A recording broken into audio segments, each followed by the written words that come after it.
when evaluation is way better than calculation. Many chess players believe that the ability to calculate many moves in advance is the most important in playing chess. However, in this episode, Leelah Chess Zero proves otherwise. In this game, Leelah is playing the white pieces and Stockfish is playing the black pieces. Welcome to the 7th episode of the series Clash of the Titans, where two of the world's most powerful chess engines are up against each other. Without further ado, let's watch the game. Leelah Chess Zero opens up with 1d4 and Stockfish respond with d5, and white pushes the pawn to c4 attacking the center, and Stockfish defend this by playing c6. We have the slab defense on the board.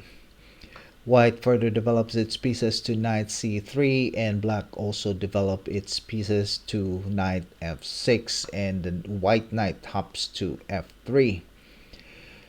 Black respond with a6, and white pushes the pawn to c5, gaining more space on the queen side. The black bishop develops to g4, attacking the knight, and the knight hops to e5, returning the favor. The bishop retreats to e6 square, and the white queen moves to b3, attacking the pawn. Now, in this position, if the black queen decides to support the attack pawn on b7 square, then the continuation will be bishop f4, gaining a tempo on the black queen because the black queen needs to move due to the obvious threat of knight g6. Therefore, Stockfish moves the rook to a7 and support the pawn instead. The game continues with e3, g6, making a hole for that dark squared bishop to develop this way, and bishop d2 slowly developing and improving its position. Bishop g7, f3, further controlling the center, knight fd7, and knight takes knight, bishop takes knight. The reason probably why the bishop took the knight instead of the knight takes knight is because the bishop is giving way for the e7 pawn, so that this pawn can be utilized to attack the center in the future. So the game continues with white deciding to castle long, and the black king also decides to castle short.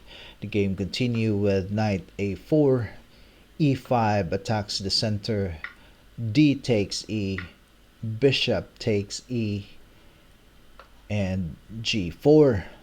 Bishop moves back to g7, and white moves the pawn one step up to h3.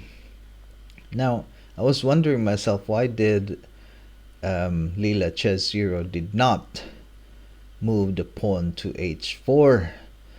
Well, maybe, or perhaps Leelah thought that, oh, I will make Stockfish think on what to do next, and who can question the mighty Leelah not to move the pawn to h4. Anyway, the game continues with a5, bishop c3, challenging the only defensive piece on the king side.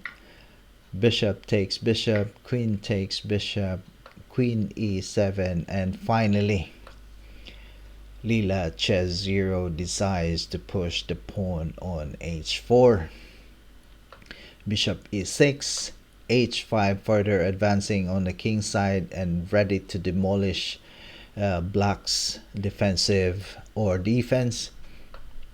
Knight d7, h6, threatening mate in one by playing queen g7, and Stockfish defend this by playing f6.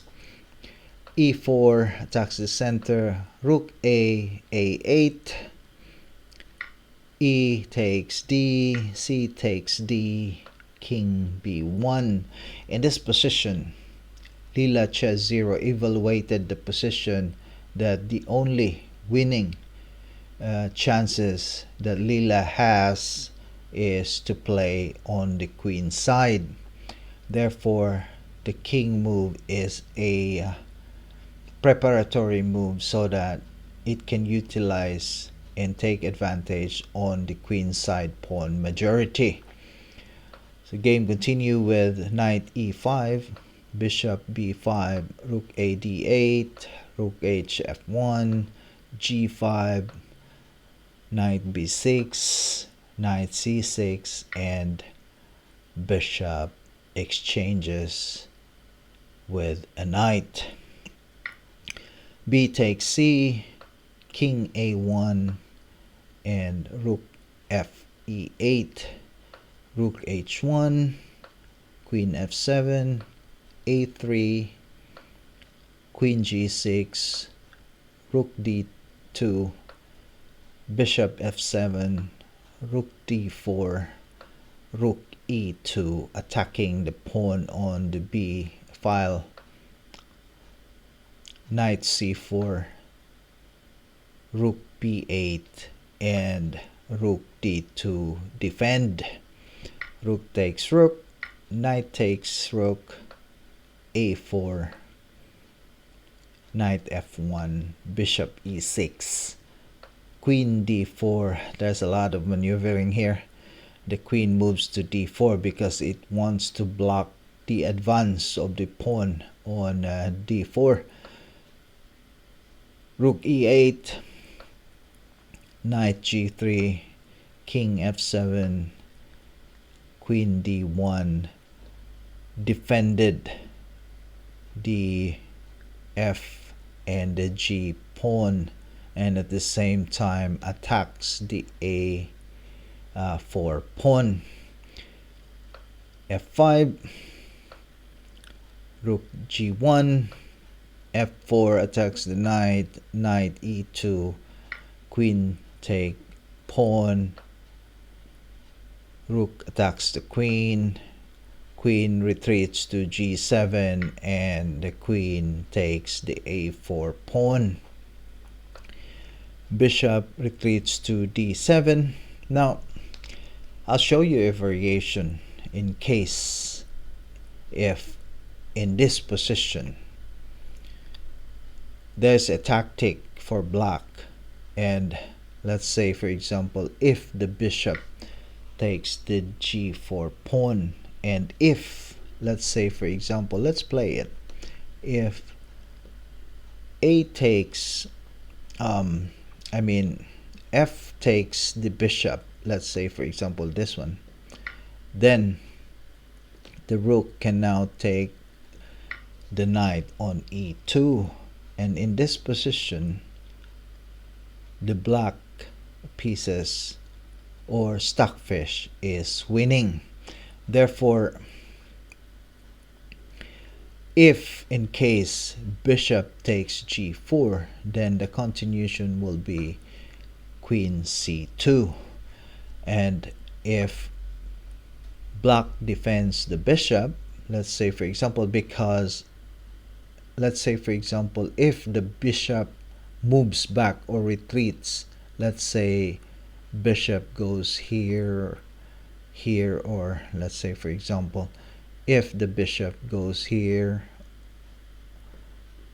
or here, well, any retreating move, then this is a threat.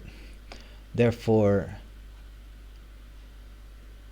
Stockfish cannot allow that, and instead will play h5, and then if f takes g, then Stockfish will play queen g6, and then queen takes queen, king takes queen, and if the knight moves to g4 because it's been threatened, then h takes g4, and black is still winning. Therefore, Stockfish played the bishop d7 instead, and knight d4 is the continuation.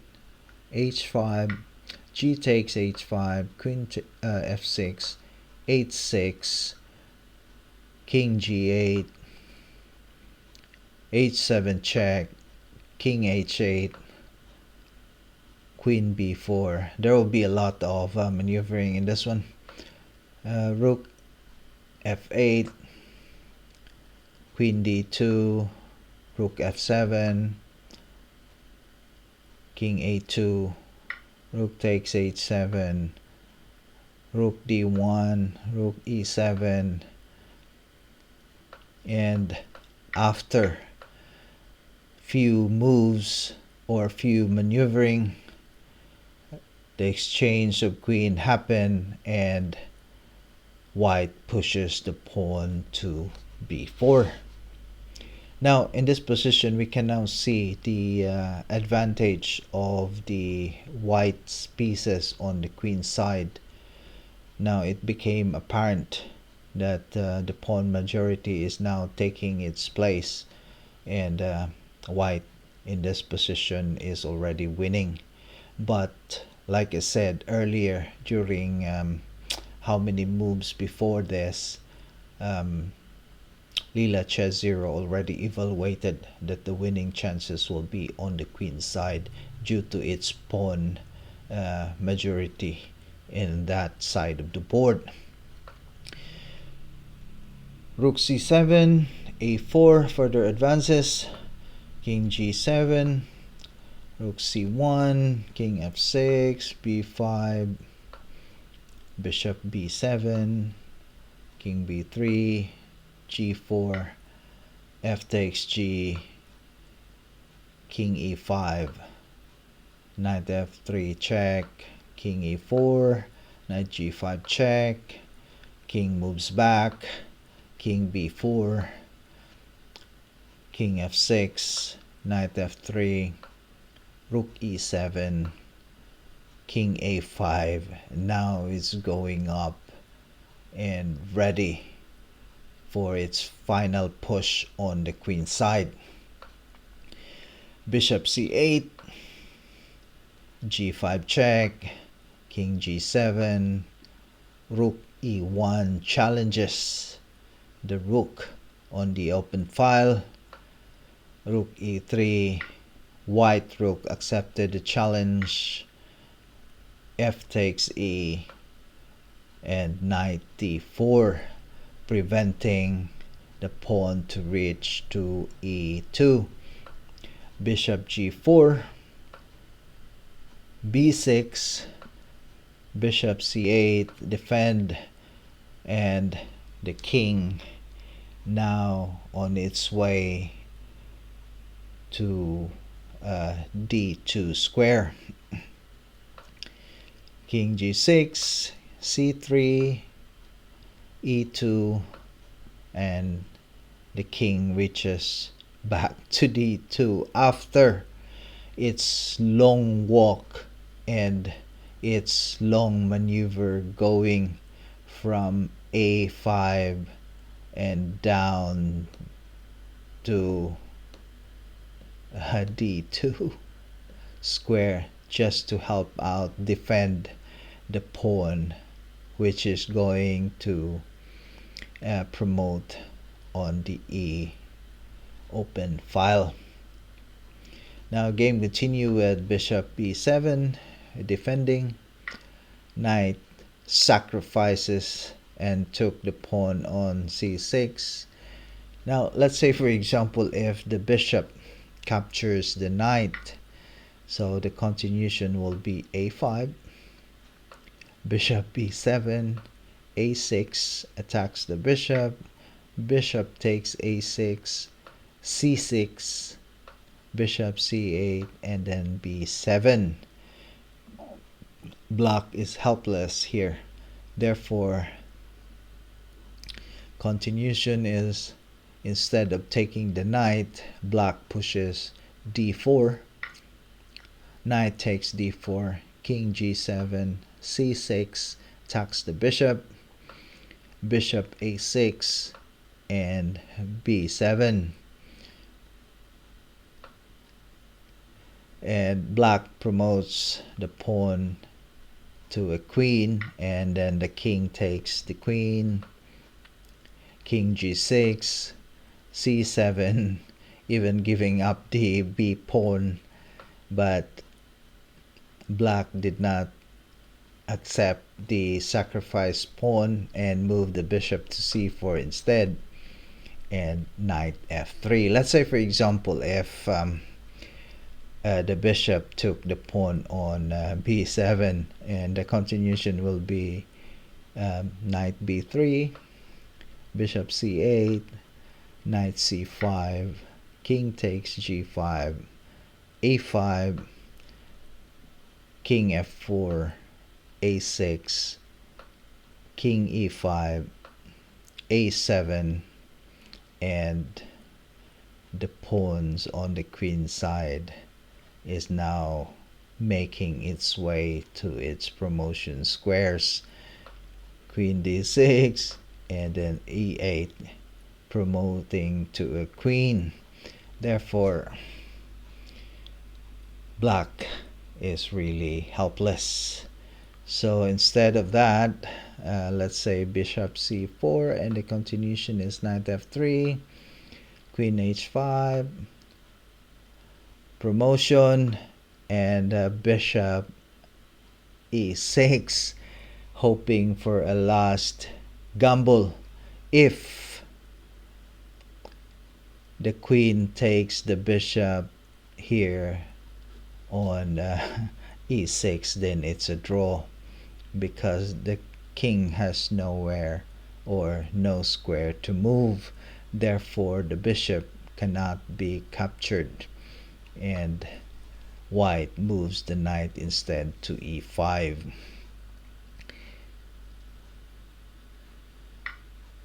And bishop took the queen, and b takes c8 and promote again to queen. And in this position, Stockfish resigned, because no matter what Stockfish do in this position, the least will be mate in 4, or it could be mate in 1, but the long one will be mate in 4. So Stockfish, realizing that the game is already lost, then resigned. I hope you enjoyed the game, and this is all for now, and hantod sa sunod. Bye bye.